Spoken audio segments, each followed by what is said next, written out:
तेरा कोई बॉयफ्रेंड है कि नहीं?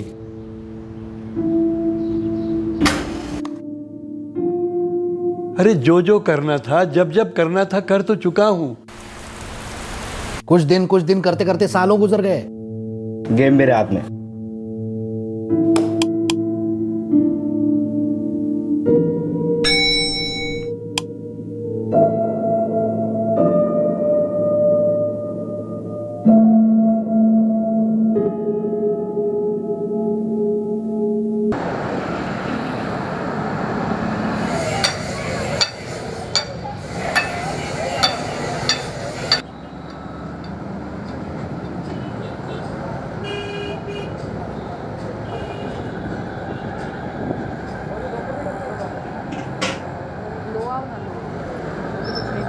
नाश्ता बनाऊं?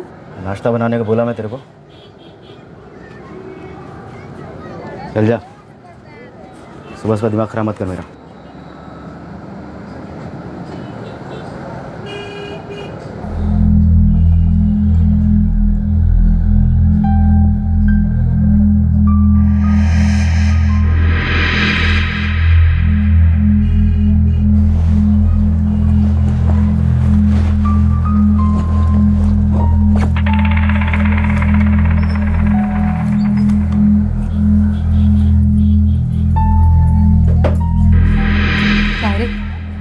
कुछ काम वाम मिला कि नहीं? वो भी शुरू हो गई ना सुबह सुबह भेजा खाने को। सुनने का शौक है क्या?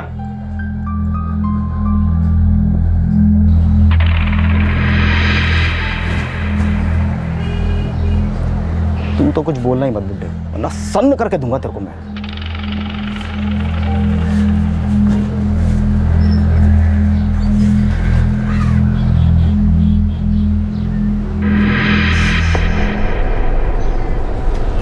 ए कह रहा हो सुबह सुबह बंठन के किधर भाई? शाम को एक पार्टी है, एनआर का तू। पार्टी शाम को है और तो हीरो बन के अभी से घूम रहा। अरे एक मस्त काम मिला है, चलता है क्या तू? माल कितना मिलेगा? एकदम सॉलिड। काय म्हणते? 5 मिनट रुक, मैं शर्ट भी पहन के आता हूँ। सुन, एक जोड़ी कपड़ा साथ में ले ले। क्यों? ले ले, बताता हूँ।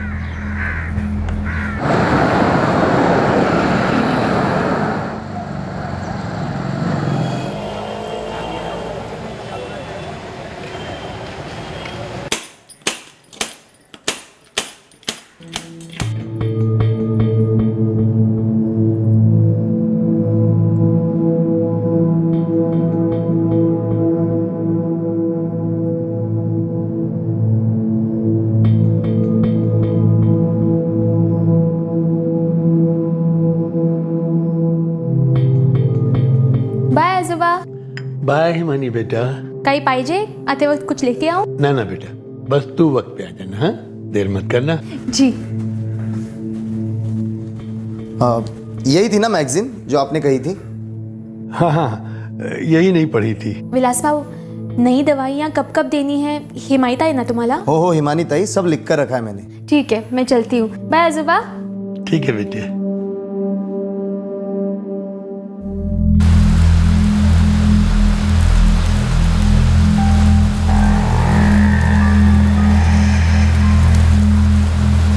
क्या काम करना है कुछ तो बता।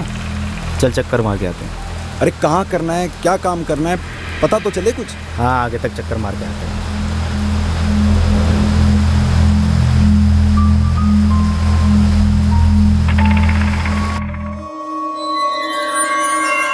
क्या सविता, आज फिर से लेट करा दिया ना तूने मुझे। अच्छा सुन, आजोबा का दोपहर का खाना अभी से बना के मत रख, दोपहर को आके फ्रेश फ्रेश बना, समझी? नहीं होगा ताई, दोपहर को वापस नहीं आ सकती है ना। विलास है ना, गरम करके खिला देगा। ठीक है।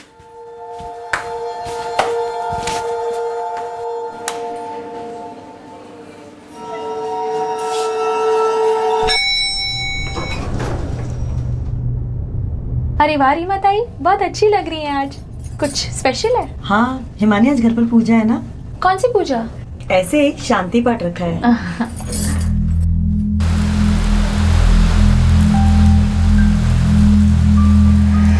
ऑटो।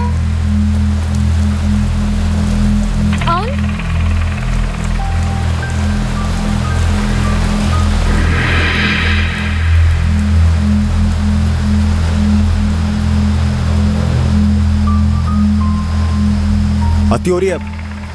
तू बताएगा नहीं, मैं करूंगा नहीं। और ये एक जोड़ी कपड़ा लेने क्या को बोला तूने? अरे रुक ना, थोड़ा सिग्नल तो मिलने दे।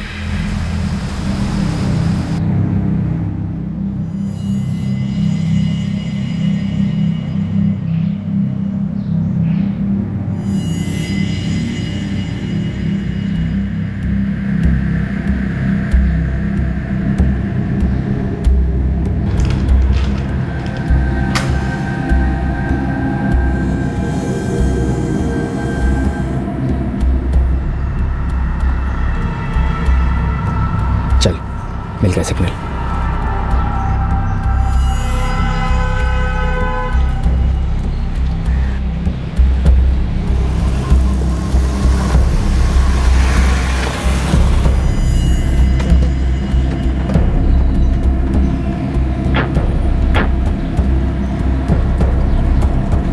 अरे आ गए वो लोग।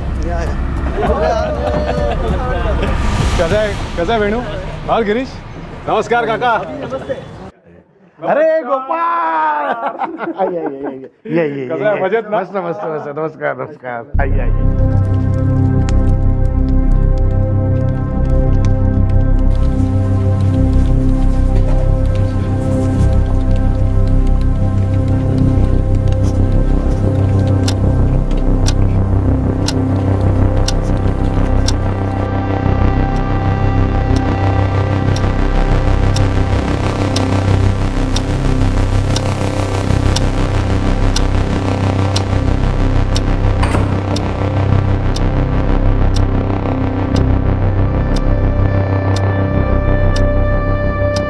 शरण्ये त्र्यंबके गौरी नारायणी नमस्तुते। ओम भौमाय नमः स्वाहा, ओम शुक्राय नमः स्वाहा, ओम ग्रामदेवताभ्यो नमः स्वाहा, ओम ब्राह्मणे नमः स्वाहा।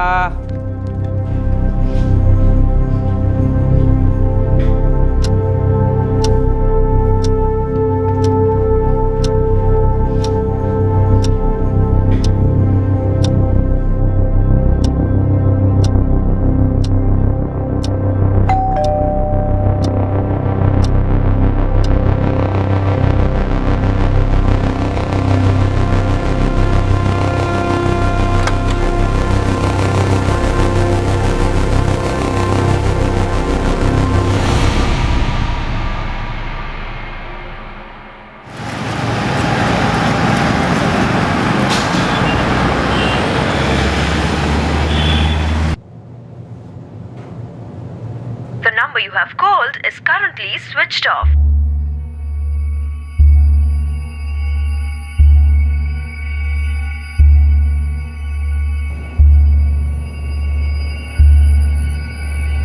The number you have called is currently switched off.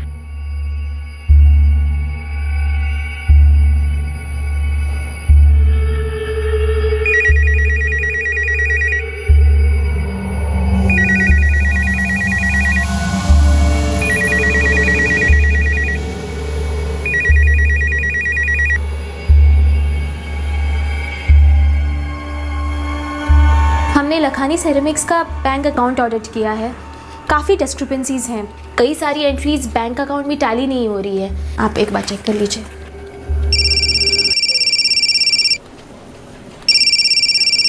Excuse me, मेरी मम्मी का फ़ोन है, क्या मैं ले सकती हूँ? श्योर।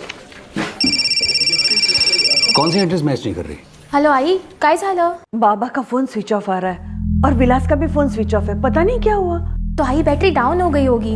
अरे 1 घंटे से ट्राई कर रही हूँ, लैंडलाइन पे भी फोन किया था, सिर्फ रिंग बज रही है, कोई उठा ही नहीं रहा।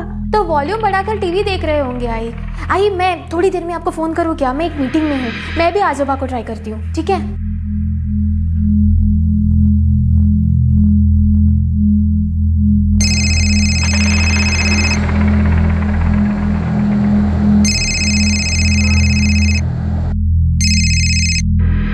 हाँ हिमानी दई। सविता किधर है तू? बी विंग में शर्मा जी के यहाँ। सुन ना, मेरे घर पे एक राउंड मार के आ। काय को? कोई फोन नहीं उठा रहा है, लैंडलाइन भी नहीं, जाके एक बार देख के आना। अच्छा ठीक है, मैं 10 मिनट में जाती है, यहाँ का काम भी लगभग खत्म होने आया, फोन करती है मैं। हाँ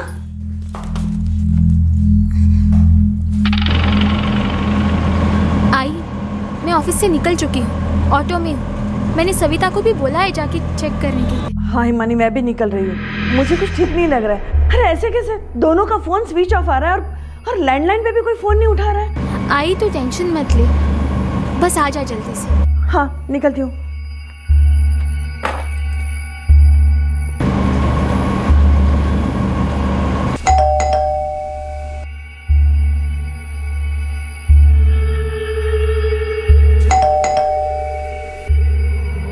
ताई मैंने घर की बेल बजाई लेकिन कोई दरवाजा ही नहीं खोल रहा है। अरे ऐसे कैसे कोई दरवाजा नहीं खुल रहा है? तूने बाहर से आवाज लगाई, नॉक किया क्या दरवाजे पे?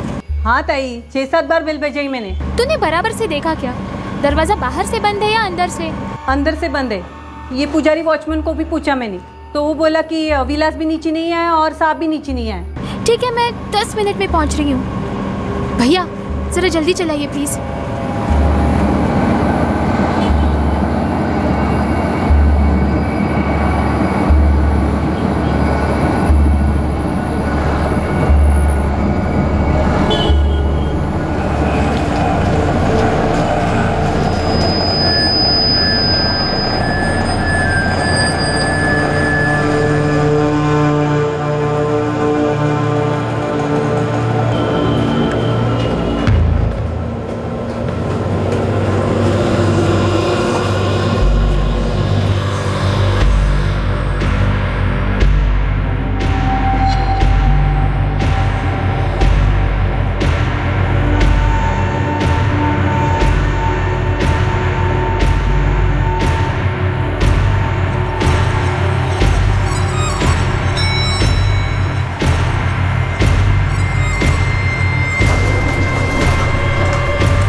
एक कत्ल के प्लान को अंजाम दिया गया था और प्लान के हिसाब से घर को लूटा भी गया था। यह शातिर ऑपरेशन बहुत ही सुनियोजित, कैलकुलेटेड तरीके से किया गया था ताकि कातिल का खुलासा कभी ना हो सके, और इस केस का खुलासा वाकई में बहुत कठिन साबित होने वाला था।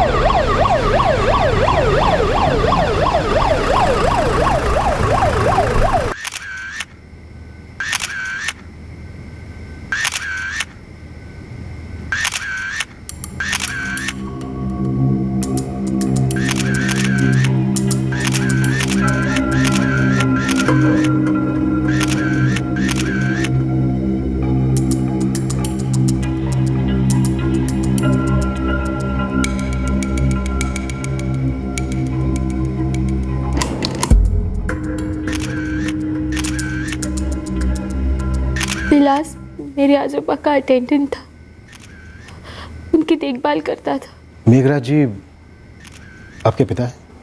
जी नहीं, वो मेरे ससुर थे। आपके हस्बैंड कहाँ हैं? उनकी डेथ हो चुकी। 1 साल पहले पापा को हार्ट अटैक आया था, नहीं बचे। आपकी फैमिली में कौन कौन है?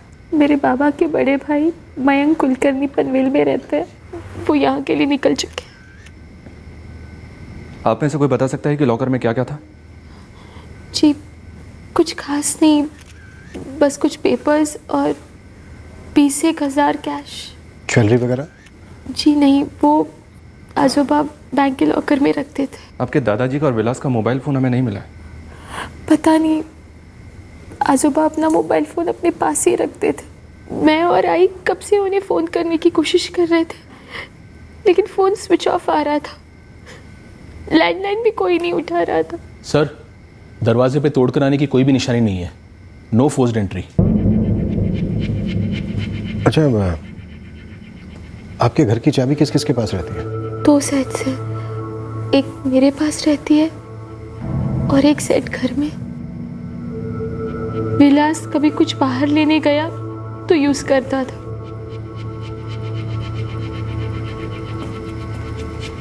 मेघराज साहब महीनों में 1 बार कभी आते हैं नीचे। और विलास? विलास भाव कभी कभी नीचे आते हैं आसपास की दुकान से कुछ लेने। आज आया था? बास तो नहीं देखा साहब। मेघराज जी के घर में कौन कौन आया था? कोई नहीं आया था साहब। रजिस्टर देख लीजिए, सीसीटीवी भी है सर। चेयरमैन या सेक्रेटरी को बुलाओ। जी साहब। मैं पूरा दिन घर पर ही थी सर। शाम को मार्केट गई थी सब्जियों के लिए। 20 मिनट।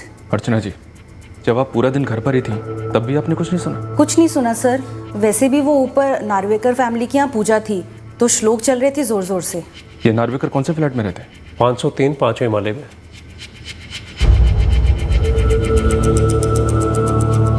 हाँ हिमानी, मैंने लोनावाला क्रॉस कर लिया है। 45 मिनट्स में पहुंच जाऊंगा। मैं और आई पुलिस स्टेशन जा रहे हैं मयंक काका। यहाँ घर पे उनकी पूरी टीम है, चेकिंग चल रही है। ठीक है, तो मैं सीधा पुलिस स्टेशन पहुंचता हूँ। आई, मैं विलास के घर वालों को भी बता दे।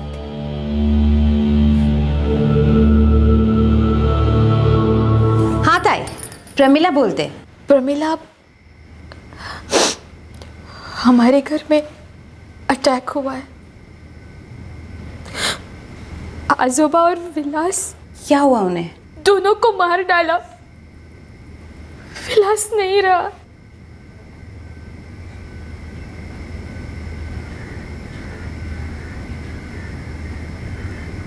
प्रमिला, हेलो प्रमिला, प्रमिला।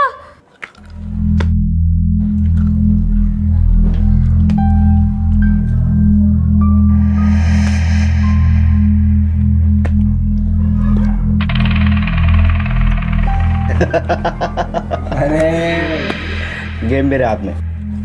बोला था ना, सही गुड लक चल रहा है मेरा। सॉलिड कमाई होने वाली है, सॉलिड। क्या आएला? ये रूम मेरा, पार्टी मेरा और पैसे ये घसीट रहा है। अरे कब तक गुड लक चलेगा साले का? अब देख। इनकी मौत गला घुटने से हुई है। स्ट्रगल के निशान ना के बराबर। डॉक्टर, ये 75 साल के थे, ज्यादा स्ट्रगल नहीं कर पाए होंगे? नहीं, फिर भी थोड़ा सा रेजिस्ट तो होता ही है कुछ ना कुछ। लेकिन यहाँ तो बिल्कुल क्लीन है, जैसे खुद को बचाने की कोशिश ही नहीं की। शायद सोए होंगे, अटैक का पता ही नहीं चला होगा। पहले गला काटा गया, उसके बाद स्टैबिंग की गई। पूरे शरीर पर 9 वार किए गए। ये तो लड़ा होगा। बिल्कुल। ये देखिए, ये निशान देख रहे हैं आप? ये पूरे खींचने से नोचने से हुए हैं। इन्होंने पूरी तरह रेजिस्ट किया था। क्राइम सीन पर हमें कोई मर्डर वेपन नहीं मिला। जख्म चॉपर या छुरे के लगते हैं। बहू और पोती पुलिस स्टेशन पहुंच गए? हाँ सर। और वो बड़ा बेटा जो पनवेल में रहता है? मयंक कुलकर्णी, वो थोड़ी देर में पहुंचता ही होगा सर। मोहित, तीनों से बात करते हैं, समझते हैं क्या है क्या नहीं। जी सर। वैसे सोसाइटी की सीसीटीवी फुटेज 2-3 घंटे में मिल जाएगी। कबर्ड में लॉकर को छोड़कर किसी भी चीज़ को हाथ नहीं लगाया गया। और घर में कोई फोर्स्ड एंट्री के निशान भी नहीं है सर। कोई जान पहचान वाला आने वाला था क्या? आई, मयंक काका ने किसी को भेजा होगा क्या?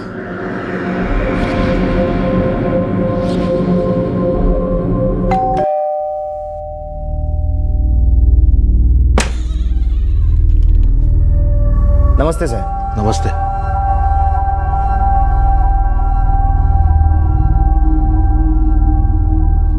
फिर आ गया वही बात करने। ना करूं बाबा, आप तो कुछ कर ही नहीं रहे हो। अरे जो जो करना था, जब जब करना था कर तो चुका हूं। सब दे दिया मैंने। नहीं बाबा, हिसाब से नहीं दिया है। मैं अलग रहता हूँ इसका मतलब ये तो नहीं कि मुझसे ज्यादा हक प्रफुल्ल का हो गया। देख बेटा मयंक, अब जो कुछ मेरे पास है मैं उसे अपनी देखभाल के लिए रखूंगा, उसे टच भी नहीं करूंगा। हाँ, एक एफडी मैच्योर होने वाली है और शेयर मार्केट में उछाल आएगा तो शेयर बेचकर तुझे कैश दे दूंगा। आपका शेयर मार्केट तो एक अरसे से उछल ही रहा है। कुछ दिन करते करते सालों गुजर गए। मैं कब तक वेट करूंगा बाबा? अरे मेरे जाने तक तो वेट कर सकता है। 75 बरस का हो गया हूं और कब तक जीऊंगा।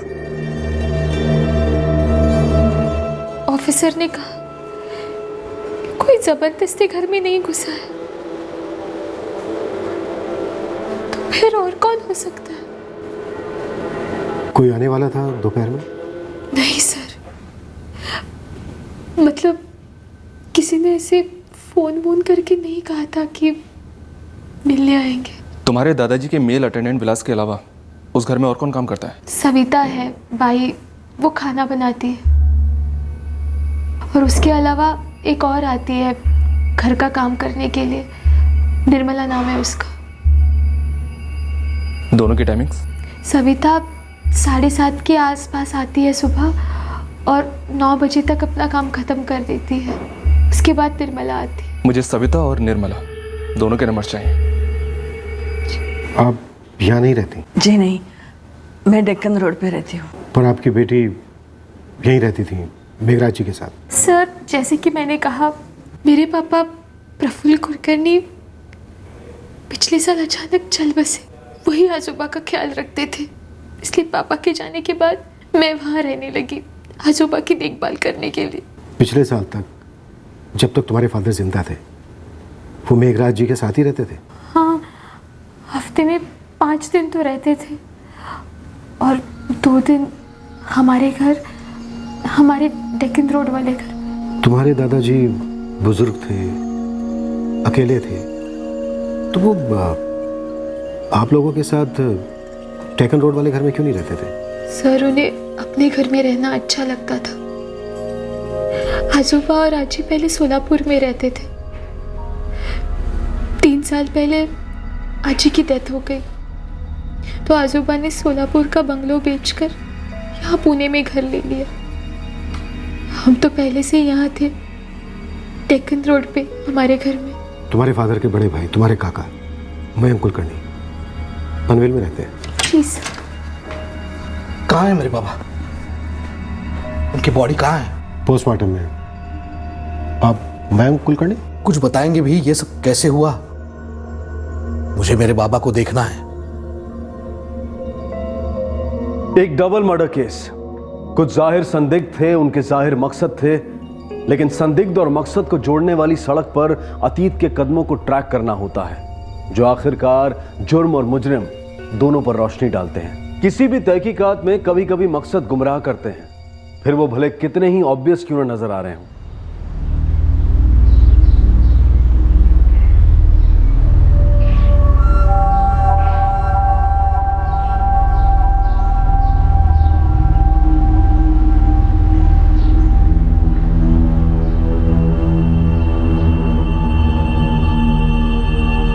आई,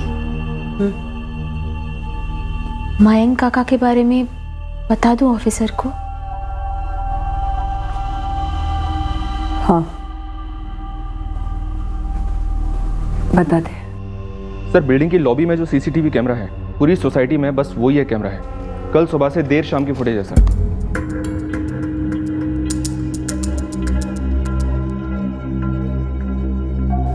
ये रीमा नार्वेकर है सर, फ्लैट नंबर 503 में रहती है, जिसके यहाँ पूजा थी।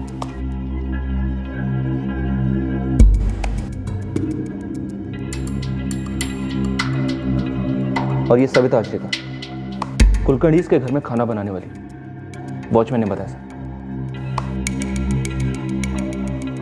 और ये निर्मला है सर, घर के बाकी के काम करने वाली।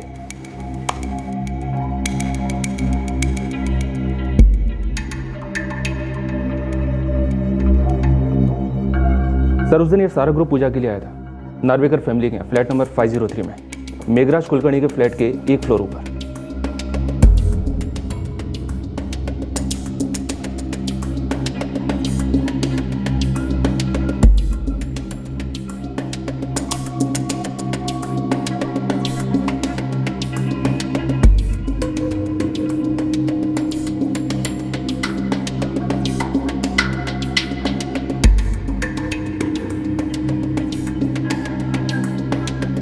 सर मेघराज कुलकर्णी के यहाँ भी कोई नहीं आया बिल्डिंग लॉबी से, और सोसाइटी रजिस्टर में भी कोई एंट्री नहीं है। मोहित हिमानी कुलकर्णी और उसकी माँ को बुलाते हैं और पूछते हैं कि वो इनमें से किसी को पहचानती हैं क्या, जो उस दिन मेघराज कुलकर्णी के घर गया हो।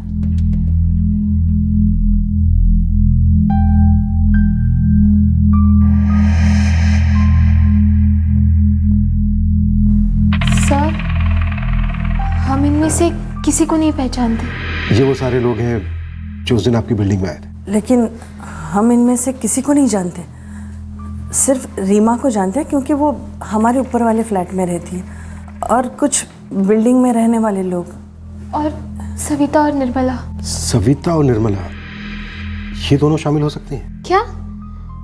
नो सर, वो दोनों ऐसा क्यों करेंगी? तुम्हारे दादाजी का कत्ल हुआ है, उनके अटेंडेंट विलास का कत्ल हुआ है।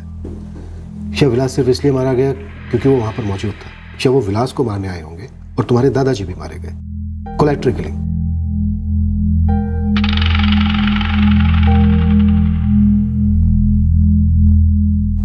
क्या बात है हिमानी, कुछ कहना चाहती हो? सर मेरे मयंक काका मेरे आजोबा की जान खा रहे थे पैसों के लिए। कौन से पैसे? सर जैसे कि मैंने आपको बताया, वो सोलापुर का बंगलो बेच के जो पैसे मिले थे, वो पैसे। मैं किसी और के पैसे मांगने नहीं जाता था, वो जायदाद पूछते ही नहीं थी। बेचने के बाद उसके 3 बराबर के हिस्से हुए थे। एक हिस्सा मेरे छोटे भाई प्रफुल्ल को गया था, दूसरा हिस्सा मेरे बाबा का, और तीसरा हिस्सा मेरा था जो मेरे बाबा मुझे दे नहीं रहे थे। मैं अपने पैसे मांगने जाता था सर। जो दे नहीं रहे थे? कुछ दिए थे लेकिन काफी सारा बाकी था। जो बाकी थे वो नहीं दे रहे थे? नहीं, बाबा कहते थे कि उसकी एफडी बनी है, एफडी मैच्योर होने के बाद दे देंगे, और कुछ पैसे शेयर में डाले थे तो वो कहते थे कि शेयर के भाव बढ़ेंगे तो बेच बाच कर दे देंगे मुझे अपना हिस्सा। लेकिन ऐसा हो नहीं रहा था सर। मोटे तौर पर आपके बाबा आपको पैसे नहीं दे रहे थे। अब कहना क्या चाहते हैं? आप अपने बाबा से पैसे मांगने पूरे झुंड के साथ आते थे। पूरी झुंड? जब आप अपने बाबा से पैसे मांगने आते थे, अकेले आते थे? कुछ लोगों के साथ नहीं आते थे? 2-4 दोस्त आते थे मेरे साथ। झुंड कैसे हुआ? लेकिन कभी आपने हिमानी को इन्फॉर्म नहीं किया कि आप अपने 2-4 दोस्तों के साथ उसके दादा से मिलने आ रहे हैं, और आप हमेशा हिमानी के ऑफिस जाने के बाद ही आते थे। तो अब कहना क्या चाहते हैं? साहब उस दिन सुबह के बाद दोबारा वापस वहाँ गई ही नहीं मैं। दरअसल मैं किसी भी दिन सुबह के बाद वापस जाती ही नहीं हूँ साहब, दूसरे घर के भी काम होते हैं ना। उस सोसाइटी में तुम कितने घरों में काम करते हो सर? 4 घर में साहब। उस दिन भी मैं मेघराज साहब के घर से निकली और 3 घर में काम पूरा किया। फिर शाम को हिमानी ताई का फ़ोन आया कि जाके घर पे देख ले क्या बात है, कोई फ़ोन नहीं उठा रहा है, तो तब मैं शाम को वहाँ गई थी साहब। सर अपने बाबा से मिलने के लिए मैं अपनी भतीजी की परमिशन क्यों लूँ? आप अपने बाबा से मिल रहे एक ख्याल रखने वाले बेटे की हैसियत से नहीं, बल्कि पैसे मांगने वाले लेनदार की हैसियत से मिलने जाते थे, वो भी 2-4 दोस्तों के साथ। सर हर एक की अपनी अपनी जिंदगी होती है, मजबूरी होती है।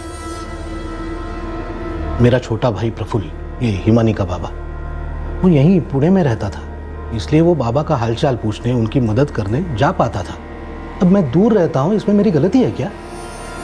तो वैसे भी आप पूछना क्या चाहते हैं, साफ साफ पूछिए ना। क्या आपने अपने बाबा का कत्ल किया पैसों के लिए? क्या करवाया?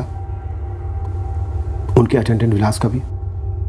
मुझे लग ही रहा था कि आप लोग ऐसा स्टूपिड सा शक मुझ पर कर रहे हैं, लेकिन एक बात बताइए सर, अपने बाबा को मार कर या मरवा कर मुझे पैसे कैसे मिलते? आप उनके बेटे हो और इस वक्त इकलौते जीवित बेटे। कुदरती तौर पर मेरे बाबा चंद दिनों के ही मेहमान थे। उनके देहांत के बाद उनकी सारी संपत्ति मुझे वैसे ही मिल जाती। मैं ये मर्डर वर्डर का क्यों सोचता, वो भी अपने बूढ़े बाबा का। और कुछ नहीं। बॉडी कब मिलेगी? जल्दी। कितनी जल्दी? बहुत जल्दी।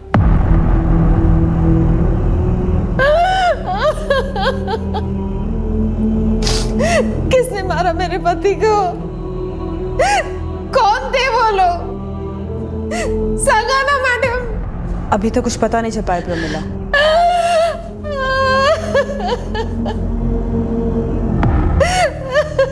झगड़ा?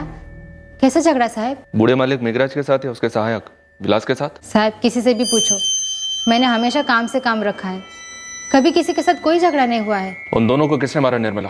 मैं तो उस दिन काम करके चली गई थी, सुबह आके देखा तो पता चला कि ऐसे ऐसे करके हुआ है। साहब किसी को भी पूछो, 6 घरों में मैं डेली काम करती हूँ, लेकिन कभी किसी ने शिकायत नहीं की, गाली नहीं दी, कुछ भी नहीं किया। पर मुझे कैसे पता कि साहिब और विलास को किसने मारा? दोनों की मौत के बीच मुश्किल से मिनटों का फर्क रहा होगा। मौत की टाइमिंग डॉक्टर? करीबन दोपहर 12 से 1 के बीच। डाइनिंग टेबल पर खाना लगा हुआ था, अनटच्ड। इस बात की पूरी पॉसिबिलिटी है कि हत्यारे 2 या 2 से ज्यादा थे। मेघराज कुलकर्णी और विलास दोनों का अलग अलग कमरों में कत्ल किया गया, वो भी लगभग एक साथ। सोचने वाली बात यह है कि कातिल फ्लैट में दाखिल हुए तो हुए कैसे?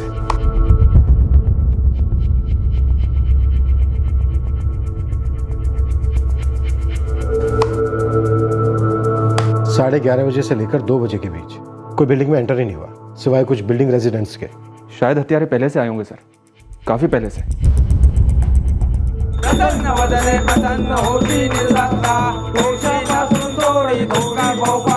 मतलब कोई सिंगल कातिल 2 या 3 या फिर उससे भी ज्यादा ना तो बिल्डिंग में आए और ना ही बिल्डिंग से बाहर गए। जी सर। मोहिते, शायद कातिल अभी भी बिल्डिंग में ही है।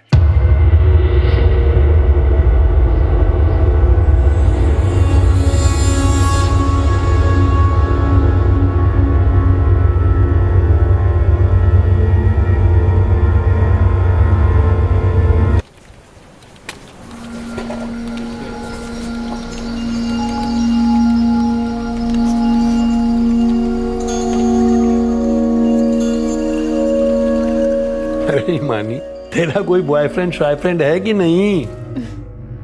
आप जैसा कोई मिला नहीं आजोबा। चल झूठी कहीं की, तू एकदम जिद्दी है, बिल्कुल अपनी दादी की तरह। उन्हीं का खून है ना? वो तो मैं हूँ। अरे पागल, एक अच्छा सा अपनी उम्र का लड़का ढूंढ ले, ताकि जब तू मेरी उम्र की होगी तो तेरे देखभाल कर सकेगा, जैसे तू मेरी देखभाल करती है। पर मैंने तो बचपन में ही डिक्लेयर किया था आजोबा कि मैं अगर शादी करूंगी तो सिर्फ अपने आजोबा से। अच्छा चल, मैंने तुझे परमिशन दे दी, अब तो ढूंढ ले कोई स्मार्ट लड़का, बिल्कुल भी जेलस नहीं फील करूंगा। हाँ, प्रॉमिस।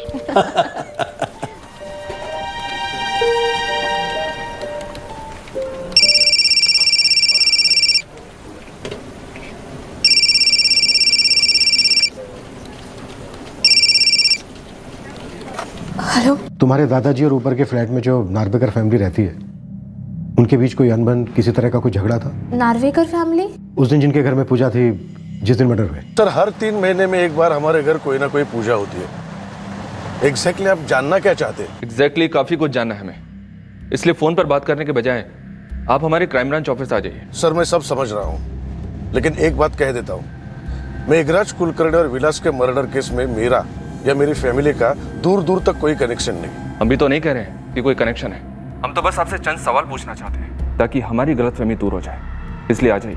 ओके, कब आना है? अभी। कुणाल नार्वेकर और रीमा नार्वेकर से मेरी हाय हेलो से ज़्यादा कभी बात ही नहीं हुई सर, और वो भी लिफ्ट में या कॉलोनी में आते जाते वक्त। आजोबा का उनके साथ ऐसा कुछ हुआ हो ये मुझे याद नहीं आ रहा। तुम अपने दादाजी के साथ पिछले 1 साल से रहनी थी ना? जी। उससे पहले कभी कुछ हुआ हो? कुछ ऐसा कभी बताया तुम्हारे दादाजी ने तुमसे? नहीं सर, मुझे ऐसा कुछ याद नहीं आ रहा। आखिरकार खूनी पीड़ित के घर में दाखिल कैसे हुए थे और एक्चुअली वो करने क्या आए थे? उन्हें किसी ने बुलाया था या भेजा था? मकसद क्या था उनका? ये केस पुलिस को अचरज में डाल चुका था क्योंकि कोई स्पष्ट मकसद नहीं दिखाई दे रहा था और इसी वजह से मुजरिमों की चाल साफ तौर पर नजर नहीं आ रही थी। लेकिन इस जुर्म के होने के पहले कुछ हरकतें हो चुकी थीं जो लौटकर इस केस को सुलझाने वाली थी।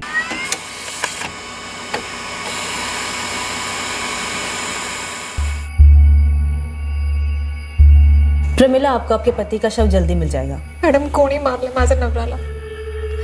सांगा ना मॅडम, कौन थे वो लोग? अभी कुछ बता नहीं सकते, तहकीकात जारी है।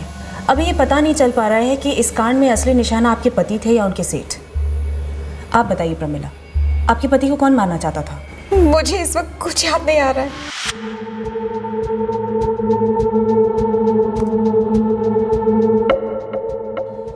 ये गोपाल है, गोपाल जाधव, मेरे एजेंसी का सप्लायर है। किस चीज की एजेंसी? मैं पीवीसी पाइप का डीलर हूँ। और ये बाकी के लोग कौन है? ये रवि शेट्टी है, ये गिरीश पवार है, ये वेणु है, ये सारे मेरी एजेंसी के सप्लायर्स हैं।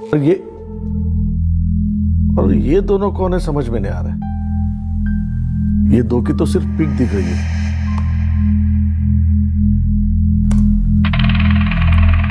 ये दोनों पहले भी पूजा में आए हैं। ये रवि और गिरीश है जो बात कर रहे हैं, और ये दो। और सर आप ये सब क्यों कर रहे हैं? आपके घर के ठीक एक फ्लोर नीचे जो दो मर्डर हुए हैं, हमें लगता है कि घर में कोई जबरदस्ती नहीं घुसा, बल्कि घर के अंदर गया और अंदर से उसके लिए दरवाजा खोला गया। तो हम ये जानना चाहते हैं कि कौन है वो शख्स जो घर के अंदर गया और कैसे गया। आप मुझे क्यों पूछ रहे हैं? हमें लगता है उस दिन पूजा में जो आपके घर लोग आए थे, उन्हीं में से किसी ने मर्डर किया। क्या? आपके घर की पूजा को आड़ बनाकर कोई मेघराज कुलकर्णी के घर गया। कैसे sir?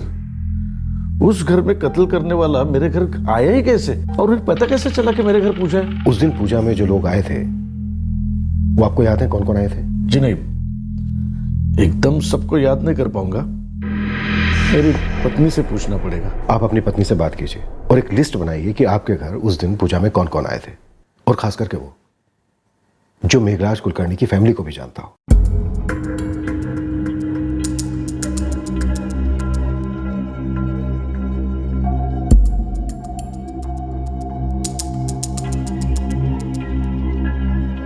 The number you have called is currently not reachable. Speed up cab services में आपका स्वागत है। सर, इस नंबर से 2 दिन पहले हमने एक कैब बुक की थी। मुझे पता लगाना है 2 दिन पहले ये कैब किसने बुक की थी, पिकअप कहां से था और डेस्टिनेशन क्या था।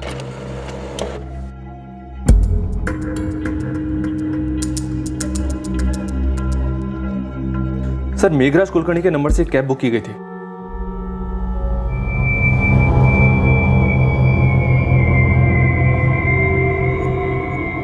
हेलो, हाँ मैडम, एक कैब बुक करानी है मेरे को। सर, कैब बुक की गई 2:25 पर और पिकअप टाइम दिया गया 3:20।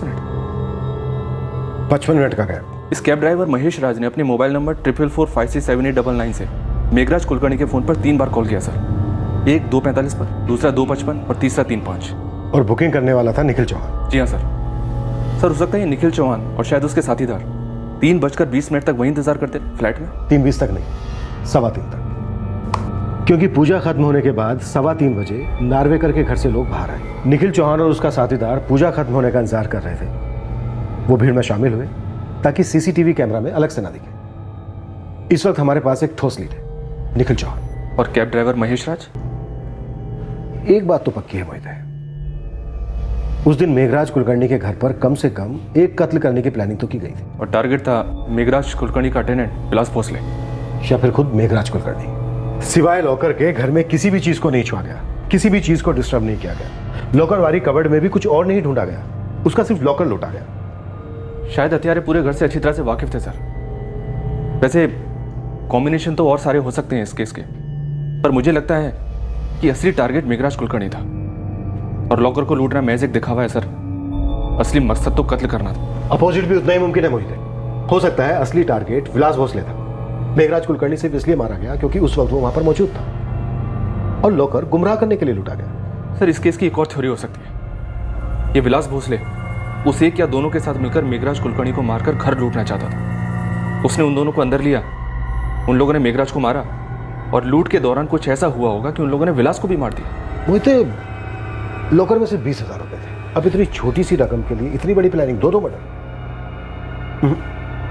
मोहित, एक काम करते, कैब ड्राइवर को उठा दे, शायद ये हमें निखिल चौहान तक ले जाएगा। कहीं ऐसा ना हो सर, ये निखिल चौहान नाम ही झूठा हो। जो आदमी विक्टिम के घर में बैठकर उसी के मोबाइल फोन से कैब बुक करने की डेयरिंग कर सकता है, मुझे नहीं लगता वो झूठा नाम यूज करेगा। हो सकता है उसका असली नाम निखिल चौहान है।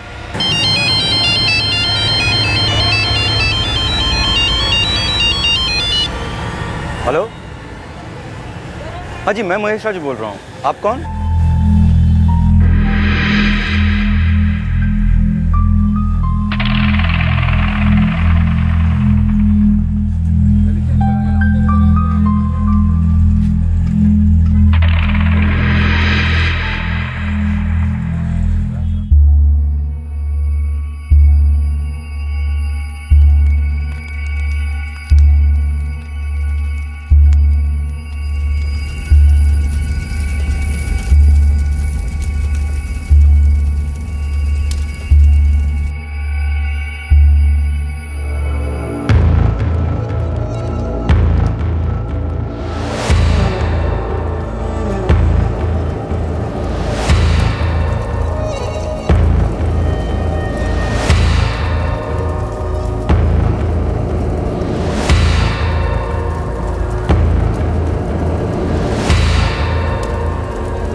इस डबल मर्डर में असली निशाना कौन था और कौन कोलैटरली यानी के आनुषंगिक तौर पर मारा गया?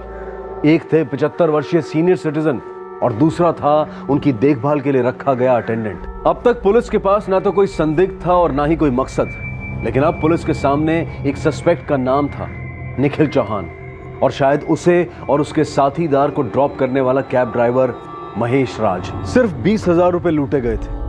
क्या ये लूट इन्वेस्टिगेशन को गुमराह करने का एक पैंतरा था? क्या इन हत्याओं में सिर्फ एक कातिल इन्वॉल्व था, या दो थे, या फिर तीन थे और तीसरा कत्ल के दौरान मारा गया था? कई थ्योरीज उठ रही थी इस केस को लेकर।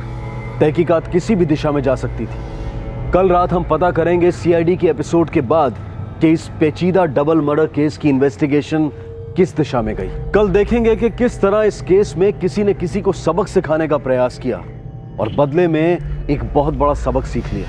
अब मैं अनूप सोनी आपसे विदा लेता हूं। कल रात फिर मुलाकात होगी। तब तक सुरक्षित रहें और सतर्क रहकर एक अच्छे नागरिक का फर्ज अदा करें और देखते रहें क्राइम पेट्रोल सतर्क। सबक एक को, सीख हम सबको। जय Hind. For more updates, subscribe to our channel, click the show links and enjoy watching the videos.